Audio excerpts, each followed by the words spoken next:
नमस्कार साथियों, आपका एक बार फिर से स्वागत है आपके अपने YouTube चैनल टीचर्स हेल्पलाइन में। और आज हम बात करेंगे कि मिशन प्रेरणा के समृद्ध कार्यक्रम के तहत हमको प्रथम 8 सप्ताह की यानी 48 दिनों की कार्य योजना हमको कैसे तैयार करनी है। उसी कार्य योजना का एक नमूना मैं बना के डाल रहा हूँ। उसी के अनुसार हमें 8 सप्ताह की कार्य योजना तैयार करनी है। उसी कार्य योजना पर हमको काम करना है और यह काफ़ी महत्वपूर्ण वीडियो है, इसलिए वीडियो को ध्यान से देखें क्योंकि मैंने बड़ी मेहनत से यह वीडियो बनाई है। और इस वीडियो में आपको बहुत सारे ऐसे पहलू मिलेंगे, ऐसे मानक मिलेंगे जो समृद्ध हस्त पुस्तिका में दिए गए हैं और जिनको हम पहले से नहीं जानते हैं। और अगर आपने मेरा चैनल सब्सक्राइब नहीं किया है तो मेरे चैनल को सब्सक्राइब कर लीजिए, दोस्तों के साथ शेयर कीजिए और ज़्यादा से ज़्यादा वीडियो को लाइक कीजिए ताकि मैं आपके लिए ऐसे ही महत्वपूर्ण वीडियो लाता रहूं और आपका जो काम है वह और आसान हो जाए। और वही कोशिश है कि आपके काम आसान करने की मैंने प्रयास किया है। उसी प्रयास के लिए आप सभी मेरे चैनल को सब्सक्राइब करके वीडियो लाइक कर दीजिए। और यह जो कार्य योजना है यह चित्र चार्ट खेत पर आधारित है। तो चलिए देखते हैं कार्य योजना में कौन कौन से बिंदुओं पर बात की गई है। तो चलिए चलते हैं। मैंने एक पाठ योजना तैयार की है। यह पाठ योजना समृद्ध मॉड्यूल के अनुसार ही तय की गई है, बनाई गई है और तय मानकों के अनुसार यह पाठ योजना तैयार की गई है। जिस प्रकार समृद्ध हस्त पुस्तिका में दिया गया है उसी के आधार पर यह कार्य योजना तैयार की गई है। और यह प्रथम सप्ताह के प्रथम दिन और प्रथम कालांश की कार्य योजना है। इस कार्य योजना पर हम काम करेंगे। तो देखते हैं हमने क्या क्या तैयार किया है, कैसे कार्य योजना बनाई है। तो यही पहले कॉलम में कक्षा, फिर विषय, फिर समय, यानी कक्षा 1 के भाषा विषय के लिए 40 मिनट का यह कालांश है। इस पूरे कालांश पे हम चर्चा करेंगे। इस कालांश में हमको क्या करना है। तो चलिए चलते हैं। सबसे पहले लर्निंग आउटकम।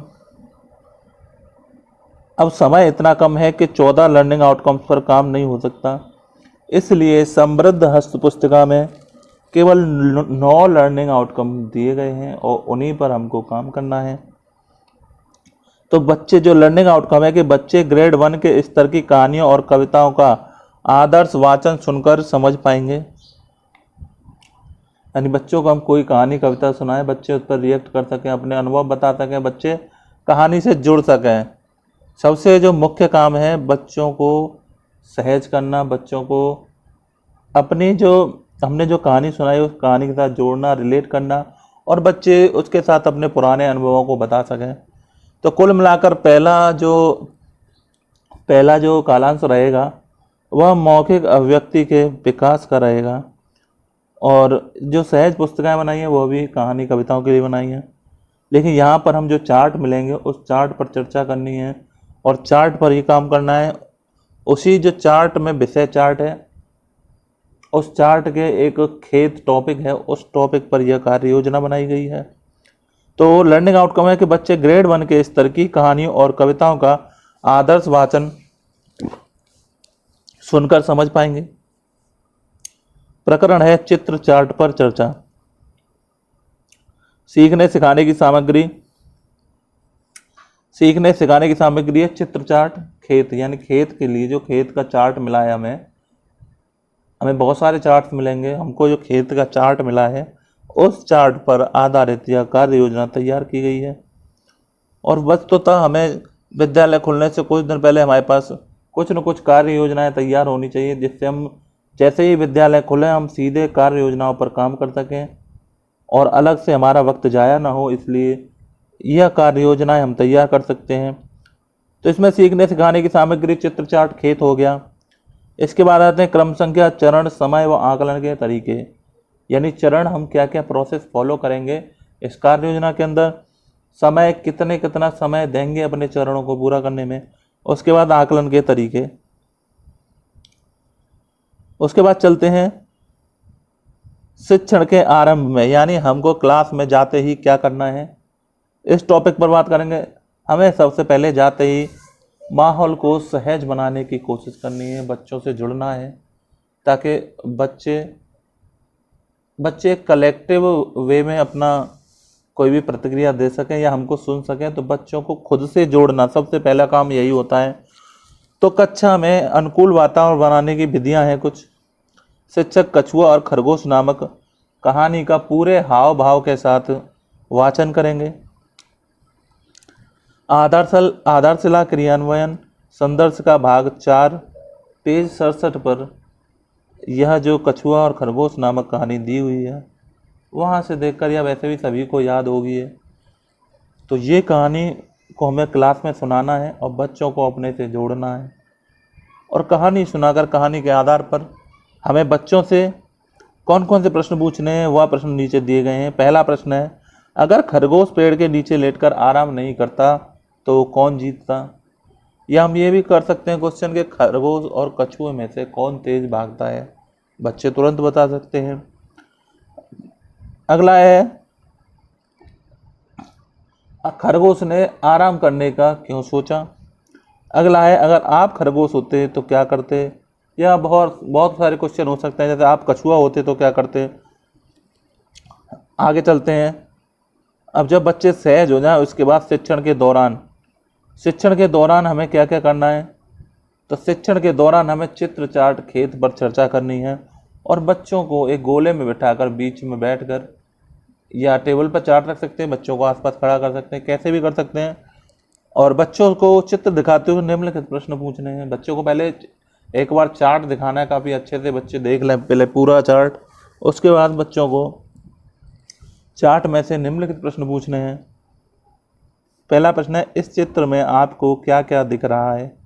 बच्चे तरह तरह के जवाब देंगे जिससे बच्चों की समझ बढ़ेगी। दूसरा प्रश्न है, इस चित्र में कितने लोग हैं। अगला है, आपको क्या लगता है यह कहाँ का चित्र होगा। अगला है, खेत में क्या उग रहा है। अगला प्रश्न है, क्या आपने खेत देखा है और देखा है तो कहाँ देखा है। शिक्षक चित्र चार्ट पर बच्चों के साथ विस्तृत चर्चा करेंगे। इस चर्चा में उनके अनुभवों को शामिल करने के साथ साथ तर्क और कल्पना करने के लिए कुछ प्रश्न भी हम कर सकते हैं, जैसे यह किस समय का चित्र है, सुबह, दोपहर या शाम का चित्र है। और जिस भी समय का है तो आपको कैसे पता चला कि यह चित्र इसी समय का है। यह चर्चा 5 मिनट चलेगी और हमें इसकी जो आकलन करना है वह अवलोकन के आधार पर करना है। दूसरा प्रश्न है कि पेड़ के नीचे बैठ कर बच्चा क्या सोच रहा है। तीसरा है, खेत में क्या काम किया जाता है और कौन करता है। चौथा है, अगर आप इस खेत में होते तो क्या काम करना पसंद करते और क्यों। इसके बाद तीसरा प्रोसेस आता है, जो चरण आता है वह है शिक्षण के बाद। यह जो शिक्षण के दौरान वाली प्रक्रिया 20 से 25 मिनट हमें क्लास के अंदर चलानी है, यही मुख्य प्रक्रिया है। और कह सकते हैं कि पूरी कार्य योजना की रीढ़ की हड्डी शिक्षण के दौरान वाला पार्ट ही होता है। उसके बाद शिक्षण के बाद में शिक्षक प्रत्येक बच्चे को उनके परिवेश में उगने वाली कुछ फसलों के बारे में जानकारी प्राप्त करेंगे तथा बच्चों को और नई जानकारी उसके संबंध में देंगे। यह भी 5 से 7 मिनट चलेगा। अंत में आता है गृह कार्य। अब हम बच्चों से घर से कहेंगे कि बच्चे अपने माता पिता से पूछ के आएँ कि कौन सी फसल किस महीने में बोई जाती है, या ये भी पूछ सकते हैं कि गेहूं की फसल